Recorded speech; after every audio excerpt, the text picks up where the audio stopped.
श्री धर्मेंद्र यादव।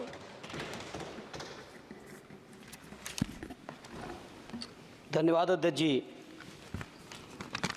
हालांकि हमारी पार्टी का समय नहीं था, बावजूद इसके आपने समय दिया रेल बजट पे बोलने के लिए, उसके लिए मैं आपका बहुत हृदय से धन्यवाद।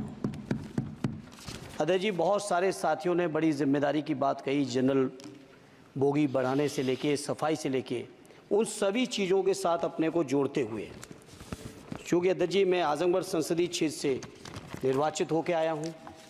आजमगढ़ संसदीय क्षेत्र अपने आप में बहुत ऐतिहासिक क्षेत्र है। अल्लामा शिबली नुमानी, कैफ़ी आज़मी, अयोध्या प्रसाद हरियोत से लेके तमाम जो हमारे एक से एक महान लोगों की ये सरजमी रही है। अध्यक्ष जी, आजमगढ़ क्षेत्र अलग अलग विविधताओं से भरा हुआ है। आजमगढ़ के लोगों को जहाँ रोज़गार के लिए मुंबई जाना पड़ता है, वहीं शिक्षा के लिए आजमगढ़ के लोगों को इलाहाबाद और प्रयागराज की ज़रूरत पड़ती है। प्रदेश की राजधानी लखनऊ है, देश की राजधानी दिल्ली है।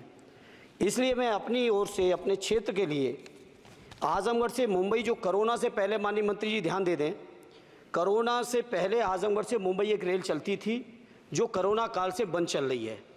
हमारा अनुरोध है कि उस रेल को न केवल वो साप्ताहिक थी, उस रेल को हर दिन के लिए शुरू किया जाए, बल्कि साथ ही साथ आजमगढ़ से लखनऊ, आजमगढ़ से इलाहाबाद, जहाँ पे इंटरसिटी से डेली लोग आवागमन कर सकें, आ जा सकें, उसके लिए इस ट्रेन को भी शुरू कराने की कृपा करें। साथ ही साथ अध्यक्ष जी, आजमगढ़ से दिल्ली जाने का केवल एकमात्र जरिया कैफिया ट्रेन है, और कैफिया ट्रेन के में बैठने का टाइम तो सुनिश्चित है, लेकिन कब पहुंचेंगे इस बात की कोई भी जिम्मेदारी और गारंटी नहीं है। इसे मंत्री जी मैं आपसे अनुरोध करूंगा कि आजमगढ़ से दिल्ली के लिए एक नई रेल लाइन, नई रेल ट्रेन शुरू करने की कृपा करें। मैंने जनरल बजट की चर्चा में भी जिक्र किया था, आजमगढ़ से बनारस से बायां आजमगढ़ गोरखपुर तक नई रेल लाइन का बड़ा प्रचार किया गया अध्यक्ष जी।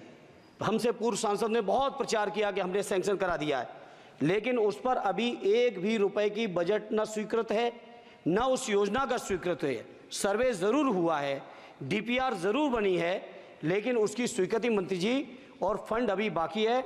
मैं उम्मीद करता हूं कि आप इसको ज़रूर ध्यान देंगे। साथ ही साथ अध्यक्ष जी, आजमगढ़ में जहानागंज से सठियाओं के बीच रेलवे ओवरब्रिज न होने की वजह से घंटों जाम लगता है। इसी तरह से दो जगह और हैं, कुटवा मझगवां, बालीपुर से रानी की सराय, डुगवा कोटवा रेलवे पर अंडरपास की बहुत ज़रूरत है। अध्यक्ष जी एक मिनट और लेंगे।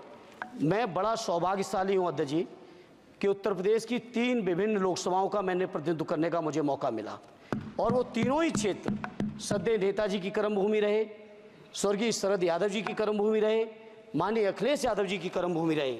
इन तीनों ही क्षेत्रों की अलग अलग मांगें हैं। इसके लिए मैं आपसे थोड़ा सा अनुरोध करूँगा अध्यक्ष जी, जब लालू प्रसाद जी, माननीय लालू जी देश के रेल मंत्री थे, उस समय एक योजना की घोषणा की गई थी इसी सदन में। वो घोषणा थी मैनपुरी से एटा, कासगंज होते हुए बदायूं, बदायूं से संभल होते हुए गजरौला तक नई रेल लाइन की घोषणा की गई थी माननीय मंत्री जी, माननीय लालू जी के समय, और आज तक उसकी घोषणा पे कभी सर्वे भी नहीं हुआ। इसलिए मेरा अनुरोध है, वो पुरानी योजना है। धर्मेंद्र जी आप ये समझो अब कि घोषणा होती थी, कुछ नहीं होता था।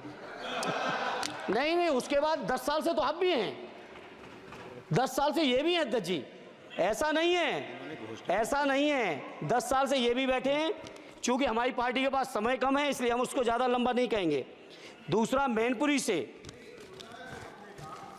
घोषणा नहीं की थी, घोषणा उन्होंने की तो पूरा करना इनकी भी जिम्मेदारी है कि अध्यक्ष जी, विभाग नहीं बदल गया है, भारत सरकार की जिम्मेदारी है।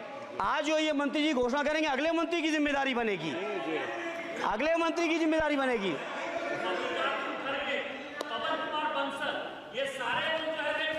अरे 10 साल का हिसाब दे दो, अरे 10 साल का हिसाब दे दो। चलिए धर्मेंद्र जी, अरे मेरे पास समय कम है, उसका दुरुपयोग ना करो। धर्मेंद्र जी बोलिए। अध्यक्ष जी, मैनपुरी से दिल्ली के लिए, मैनपुरी से लखनऊ के लिए, बदायूं से लखनऊ के लिए, बदायूं से दिल्ली के लिए ये रेल लाइनों की सख्त, रेलवे ट्रेनों की सख्त ज़रूरत है।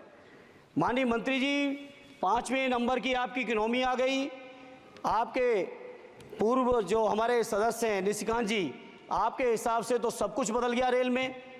अरे कुछ तो दे दो कि केवल उधर के लिए सब कुछ है, केवल सब कुछ उधर के लिए है। तो सबका साथ सबका विकास का नारा बंद करो, और अगर नारा देना है, नारे को सच बनाना है, प्रधानमंत्री जी की बात को सही साबित करना है, तो माननीय मंत्री जी ये जो मांगे हमने रखी हैं, आजमगढ़ लोकसभा के लिए रखी, मैनपुरी के लिए रखी, आजमगढ़ के लिए, बदायूं के लिए रखी, संभल के लिए रखी, एटा के लिए रखी, इन सभी को पूरी कर दीजिए मंत्री जी।